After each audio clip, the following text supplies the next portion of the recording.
Yashil ta'mir ipoteka krediti loyihasi doirasida endigi manzilimiz Qashqadaryo viloyati Qarshi shahriga. Bilasizmi, o'zbek ayoli har narsaga qodir. Yolg'iz boshi bilan eski uydan yashil uy barpo qilayotgan Yulduzxon opa bilan bugun suhbat qilamiz. Oho, ta'mir ishlari avjida. Assalomu alaykum. Assalomu alaykum.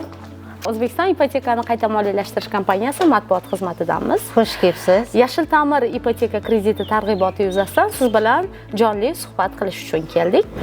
Yulduz opa, ko'rib turibmiz, siz aynan yashil ta'mirdan foydalangansiz va savolim, nega aynan yashil ta'mirni tanladingiz?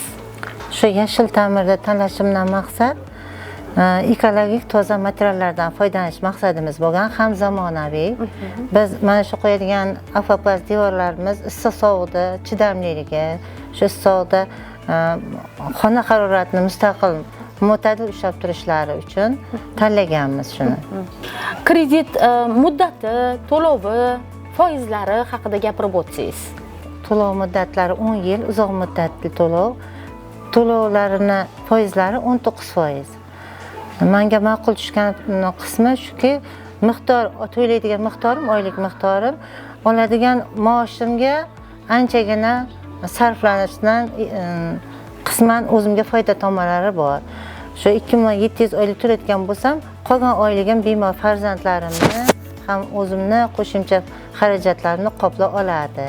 Qiynalib qolmayman.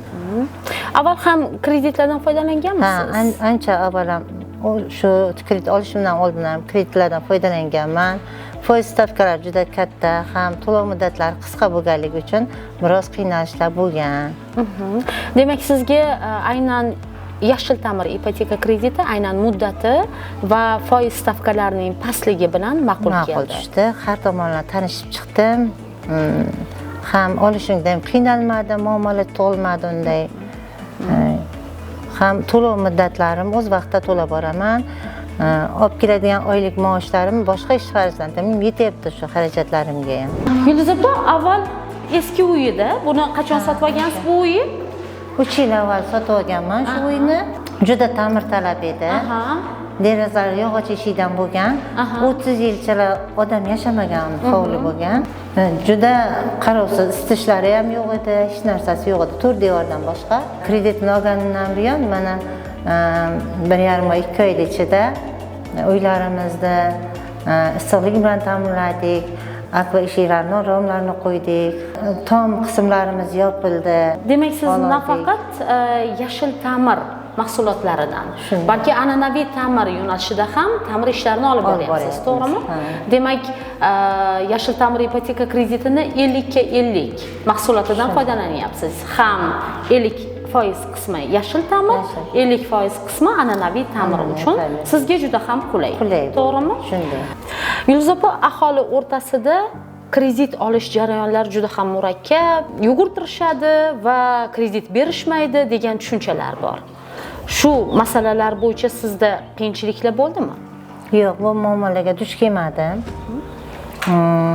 Shu xalqimizga, shu bank xodimlariga minnatdorchiligimni bildiraman. Shu munosabati bilan boshim bilan yolg'iz ayol bo'lishimga qaramasdan menga hech qanday qiyinchilik tug'dirishgani yo'q.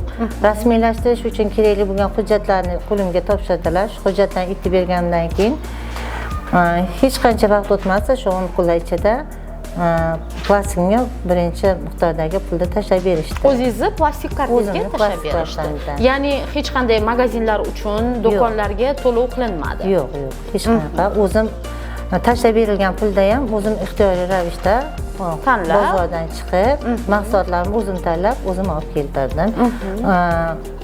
Qurilishda ishlaydigan ustalarni ham o'zimiz tanladik. Hech qanday muammo tug'dirilgani yo'q bu holatda. Demak, hozir yashil ta'mir ipoteka krediti bo'yicha tomlar yopildi. Yana nima? Tomlar yopildi, akva derazamiz qo'yildi hozir ko'cha betlariga, uy ishlarida biroz va an'anaviy ta'mirlar ishlari ketyapti. Bo'lyapti. Bundan tashqari isitish sistemalarini joyiga qo'ydirib berishdi. Xudo xolasa, men keyingi arafadan keyin qolgan ishlarimizga kirib yashash uchun layoqatli qilib topshirishadi, xudo xohlasa ishlarimizni. Xo'p, Yulduz opa, yashil ta'mir ipoteka krediti bo'yicha aholimizga tavsiyalaringiz?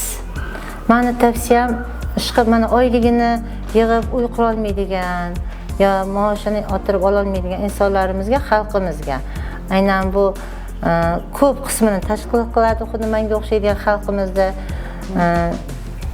Maqsadim shu kreditlardan foydalansa bo'ladi. Oilalari qiynalib qolmaydi. Bankdan uzadigan kreditlar miqdori juda kam, uzoq muddatli.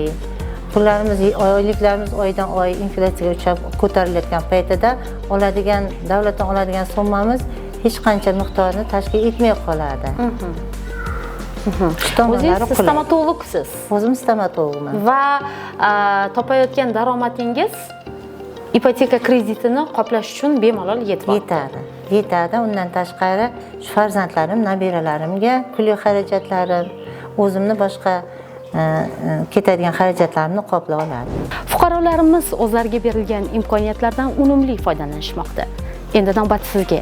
Siz ham o'z uyingizni energiya tejamkor va ekologik toza mahsulotlar bilan ta'mirlang va yosh avlod uchun yashil makon barpo eting.